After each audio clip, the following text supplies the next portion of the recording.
हर रोज एक नई कहानी देखने के लिए चैनल को सब्सक्राइब करें और बेल आइकन दबाना ना भूलें।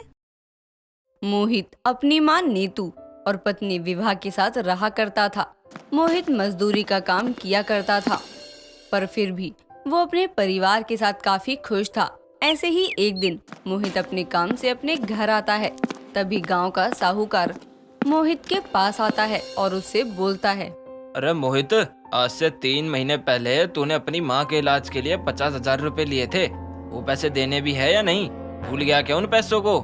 नहीं नहीं साहब, मैं उन पैसों को भूला नहीं हूँ, पर गांव में भी अभी ज्यादा कमाई नहीं हो रही। बस इसीलिए मैं सोच रहा हूँ कि कल शहर जाऊँ और शहर में जाकर काम करूँ। देख मोहित, मुझे कोई मतलब ना है कि तू शहर जाकर काम करे या फिर यहीं। मुझे तो मेरे पैसों से मतलब है। मुझे मेरे पैसे मिल जाएं बस। मुझे तुझसे या तेरे घर से कोई मतलब नहीं है, इसलिए तू मुझे मेरे पैसे लौटा दे बस। साहब, आपने इतना समय दिया है तो 2 महीने का समय और दे दीजिए। मैं जल्दी से पैसे कमाकर आपका सारा कर्जा चुका दूंगा। ठीक है, मैं चलता हूँ, पर ध्यान रहे कि अगले 2 महीने बाद तू मेरे पैसे दे ही देना, नहीं तो मैं तेरी एक नहीं सुनूंगा। साथ ही इस घर को भी अपने नाम करवा लूंगा। साहूकार अपनी बातें रख कर वहाँ से चला जाता है। तो वहीं अब मोहित अपने कर्जे से बहुत परेशान हो जाता है और वो शहर जाने की ठान लेता है। मोहित अपनी माँ और पत्नी को आवाज लगाकर अपने पास बुलाता है और उन्हें सारी बात बता देता है। जिसके बाद मोहित अपनी माँ और अपनी पत्नी से बोलता है, माँ विभा, मैं सोच रहा था कि जब तक इतनी परेशानियाँ हो रही हैं तो क्यों ना मैं शहर चला जाऊँ। पर बेटा, अगर तू शहर जाएगा तो यहाँ कौन देखेगा? माँ, यहाँ आपकी देखभाल के लिए विभा है ना। और जरा आप ही सोचो कि अगर मैं शहर गया तो मुझे वहाँ अच्छी नौकरी मिल सकती है, अच्छे पैसे मिल सकते हैं और उन पैसों से मैं सारे कर्जे निपटा सकता हूँ। मम्मी जी, मोहित जी बिल्कुल सही बोल रहे हैं। अगर मोहित जी शहर से बाहर गए तो क्या पता हमारी किस्मत ही चमक जाए। नीतू अपनी बहू से बहुत प्यार करती थी, बस इसीलिए वो अपनी बहू की बात मान लेती है और मोहित को शहर जाने की परमिशन दे देती है। अगली सुबह मोहित शहर निकल जाता है तो वहीं विभा अपने कमरे में बैठकर बड़ी ही गहरी सोच में डूबी हुई थी। तभी उसकी सास नीतू उसके पास आती है और उससे बोलती है, बहू, क्या हुआ तुझे? तू ऐसा भी क्या सोच रही है जो तुझे अपनी सास नहीं दिखाई दे रही है? कौन सी सोच में डूबी है, बता। माँ जी, मैं सोच रही थी साहूकार ने हमें केवल 2 महीने ही दिए हैं पैसे लौटाने के लिए, और मुझे नहीं लगता कि मोहित जी 2 महीने में इतने पैसे जोड़ पाएंगे। बहू, तू मेरे बेटे की काबिलियत पर उंगली उठा रही है। नहीं माँ जी, मैं उंगली नहीं उठा रही, बस बता रही हूँ कि हम गरीबों के लिए 50,000 बहुत बड़ी रकम होती है। हम पिछले 3 महीने में तो साहूकार के पैसों को लौटा नहीं सके, तो अब इन 2 महीनों में कैसे लौटा सकते हैं? इसीलिए मैं सोच रही हूँ कि मैं ऑमलेट की एक दुकान खोल लूँ। अगर वो चल जाती है तो उससे हमको थोड़ी आसानी पड़ेगी और मोहित जी पर भी बोझ नहीं बढ़ेगा। हाँ बहू, वैसे तेरा आइडिया बहुत अच्छा है, पर हम दुकान खोलने के लिए पैसे कहाँ से लेकर आएंगे? माँ, मेरे पास कुछ गहने हैं, क्यों ना मैं उनको बेचकर। बहू, वो थोड़े ही गहने हैं और तू तो जानती है ना दुकान का किराया कितना होता है। साथ ही हमें ऑमलेट के लिए अंडे भी तो लाने हैं। माँ, ये कौन कहता है कि ऑमलेट की दुकान सिर्फ दुकान में ही की जाती है? हम अपने ऑमलेट की दुकान एक ठेले पर भी तो खोल सकते हैं ना। नीतू को विभा का आइडिया काफी अच्छा लगता है और अब दोनों सास बहू अपनी ठेले पर एक ऑमलेट की दुकान करने की सोचती हैं। इस तरह से अब विभा और नीतू दोनों सास बहू सुनार के पास जाते हैं और अपने गहनों को बेच देते हैं। गहनों को बेचने के बाद जो पैसे उनको मिलते हैं वो उनसे ऑमलेट बनाने का सामान खरीद लेते हैं। साथ ही वो एक ठेला भी खरीदते हैं। अब वो अगले ही दिन अपने ठेले पर ऑमलेट बेचने मार्केट जाते हैं और उसके पहले ही दिन काफी अच्छी कमाई होती है। ये देख विभा काफी खुश होती है। वो खुश होते हुए अपने घर जाती है और अपनी सास को पैसे थमाते हुए बोलती है, माँ जी, मैंने क्या कहा था कि हमारी मेहनत रंग जरूर लाएगी। देखा, आखिरकार वो मेहनत रंग ले आई। पर बहू, हुआ क्या? माँ, होगा क्या? ये देखो, ये हुआ है आपकी बहू की पहली कमाई। अरे वाह, आज पहले ही दिन इतनी अच्छी कमाई हो गई है। और नहीं तो क्या, अब आपकी बहू बनाती ही इतने अच्छे ऑमलेट है कि हर कोई अपने आप को रोक नहीं पाता। विभा की पहली कमाई से नीतू काफी खुश थी। दोनों सास बहू काफी खुश थी, पर उसकी ये खुशी ज्यादा समय तक बरकरार नहीं रहने वाली थी। समय गुजरता है और अब वो दोनों सास बहू की कमाई उस ऑमलेट की रेडी से ही काफी अच्छी होने लगती है। दोनों सास बहू मिलकर 2 महीने से पहले ही साहूकार को उसके पैसे लौटा देती हैं। साथ ही अब उनके घर की कंडीशन भी अच्छी होने लगती है। ऐसे ही एक दिन साहूकार सोनार की दुकान पर आता है, जहां वो देखता है कि विभा और नीतू अपने गिरवी रखे हुए गहने छुड़वा रही है। अब उनके जाने के बाद साहूकार सुनार के पास आता है और उससे बोलता है, क्या बात है भैया, तुम बड़े गहने गिरवी रख रहे हो? हाँ साहूकार जी, मेरा तो काम ही यही है। इन लोगों ने ना अपने गहने गिरवी रखवाए थे और जब इनके पास पैसे आ गए ना तो इन्होंने अपने गिरवी गहने छुड़वा लिए। मैं भी काफी दिनों से देख रहा हूँ इनके ठाट बाट कुछ और ही हैं। मुझे तो समझ नहीं आ रहा है कि इनके हाथ ऐसा भी कौन सा खजाना लग गया जो 2 महीने से पहले ही इन्होंने मेरे पैसे लौटा दिए और अपने गहने भी छुड़वा लिए।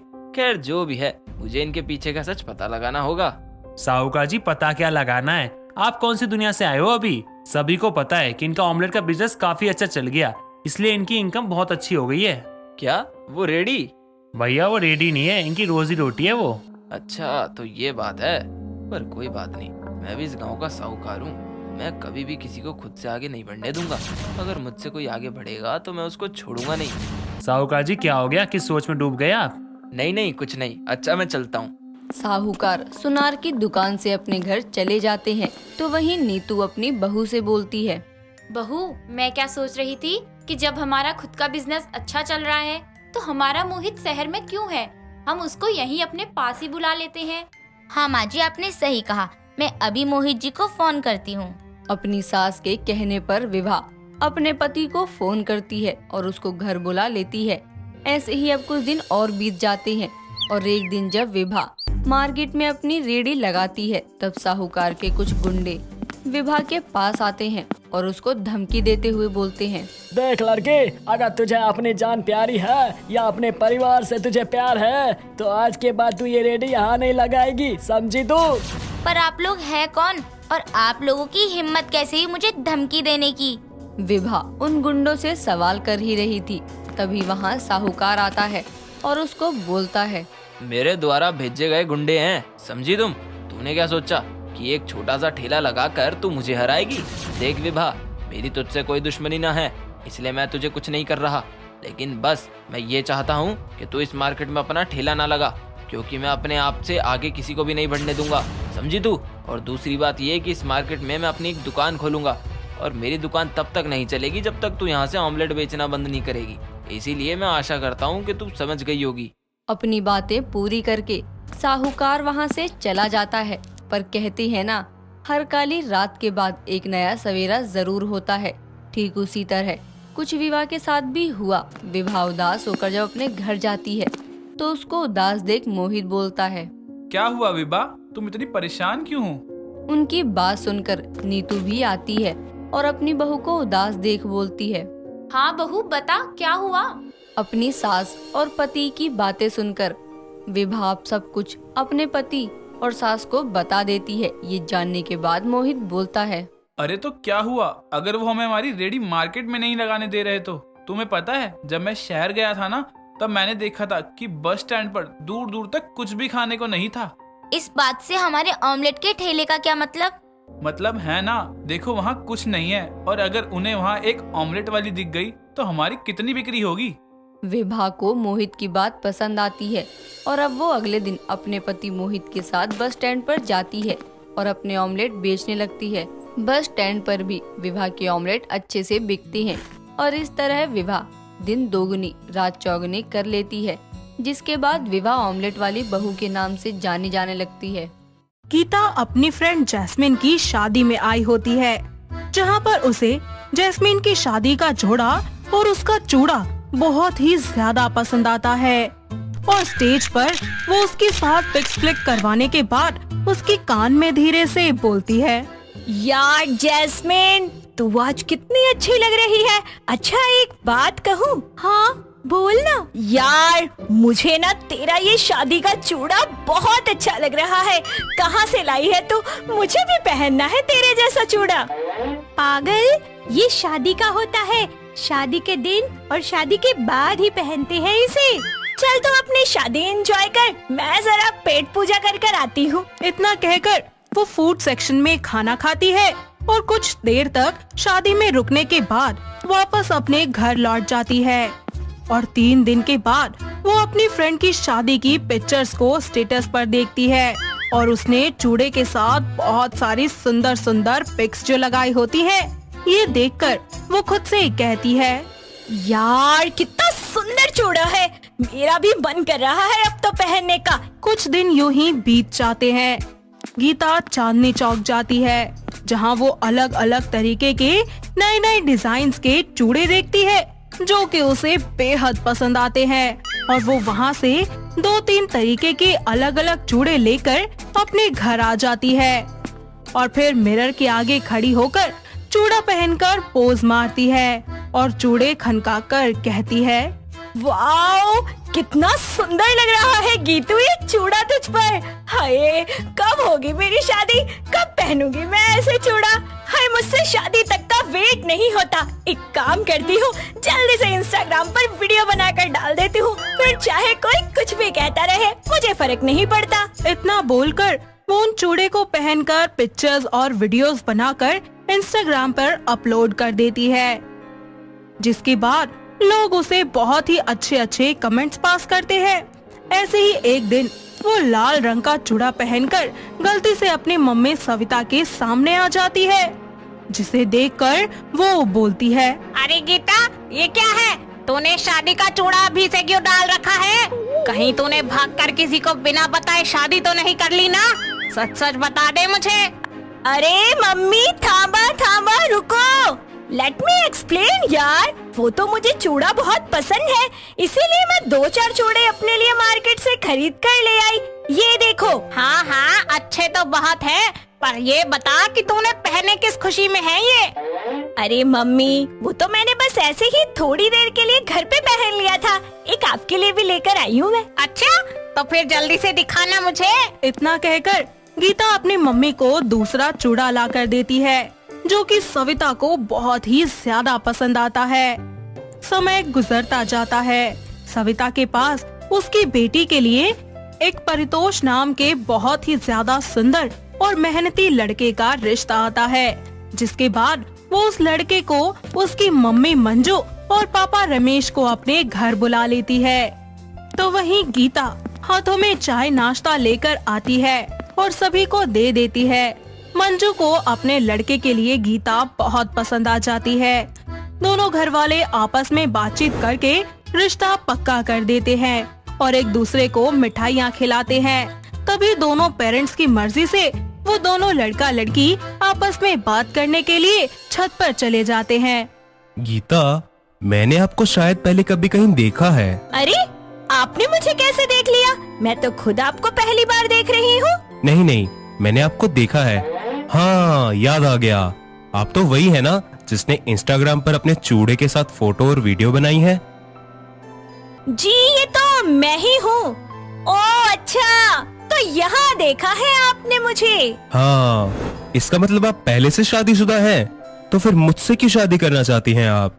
कहीं कुछ छुपा तो नहीं रही हमसे? ओफो परितोष, मुझे चूड़ा पहनना बहुत पसंद है, इसीलिए मैंने शादी से पहले कुछ चूड़े खरीदकर उनकी पिक्स क्लिक कर ली और अपनी एक वीडियो बना ली। बट डज नॉट मीन कि मैं मैरिड हूँ। आई नो कि मैरिड लड़कियाँ ही चूड़ा पहनती है और अब तो मैं ऑफिशियली आपके नाम का चूड़ा पहनूंगी।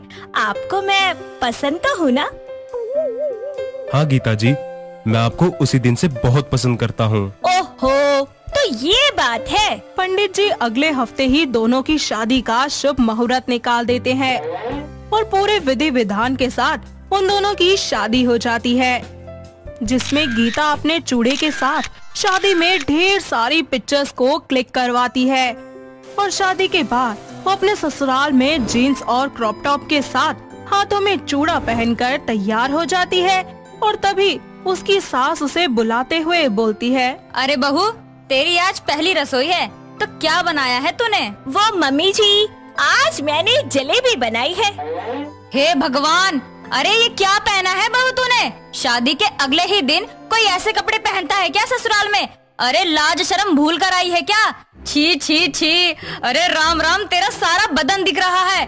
अरे ये क्या कटी फटी जींसें पहन ली है तूने? नास पीटी, आज से ही तूने सुनने के सारे कर्म कर दिए। माँ जी, इसमें क्या दिक्कत है? साड़ी की जगह वेस्टर्न ड्रेस ही तो पहना है, बाकी तो सुहागन होने की सारी चीजें पहनी है ना।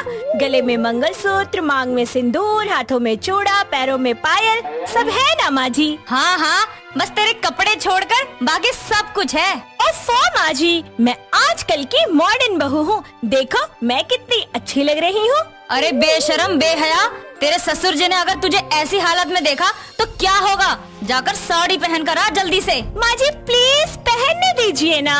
जाती है कि पहले ही दिन तुझे ससुराल से बाहर कर दूं? जी माँ जी, जाती हूँ। इसके बाद वो एक सुंदर सी साड़ी पहनकर उसके साथ का मैचिंग चूड़ा और सच धज के पूरे 16 श्रृंगार करके नीचे आती है, जिसे देखकर परितोष और उसकी माँ मंजू का मुंह तो खुला का खुला ही रह जाता है।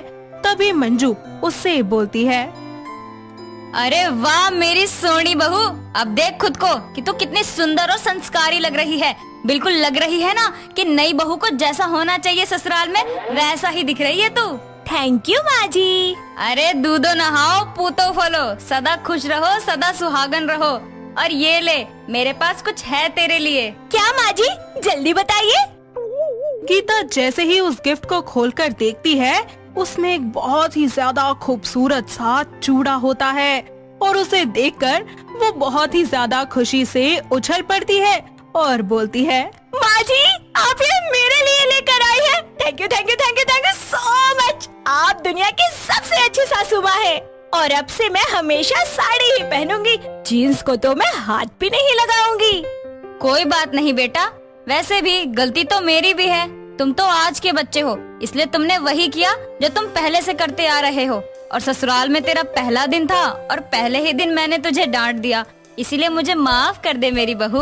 कोई नहीं माँ जी, आपने जो भी कहा था सही कहा था और आपका तो हक बनता है कि अगर मैं कुछ गलत करूँ तो आप मुझे डांट फटकार कर समझा देना, झिझकना मत। हाँ बहू। अरे यार, कोई मुझे जलेबी खिलाओ, इतनी अच्छी खुशबू आ रही है और भूख भी बहुत लगी है। हाँ हाँ, आइए ना परितोष जी। माँ जी आप भी चलिए। इस तरह सभी मिलकर गीता के हाथ की पहली रसोई का खाना खाते हैं और उसके ससुर उसे शगुन में पैसे भी दे देते हैं। वक्त बीतता जाता है, दोनों अपने हनीमून के लिए गोवा जाते हैं और वहां जाकर गीता अपने मनपसंद कपड़े पहनती है और साथ ही मैचिंग चूड़ा और जीन्स भी पहनती है और दोनों एक दूसरे के साथ ढेर सारे रोमांटिक पलों को एंजॉय करते हैं। साथ ही वो हनीमून से वापस अपने ससुराल जाकर अपनी सारी जिम्मेदारियों को बखूबी निभाती है और सभी का अच्छे से ख्याल रखती है। फिर सब मिलकर एक साथ खुशी खुशी रहने लगते हैं। दोस्तों, अगर आपको ये कहानी पसंद आई तो इसे लाइक करें, शेयर करें और कमेंट करके बताएं कि कहानी में आपको सबसे अच्छा क्या लगा।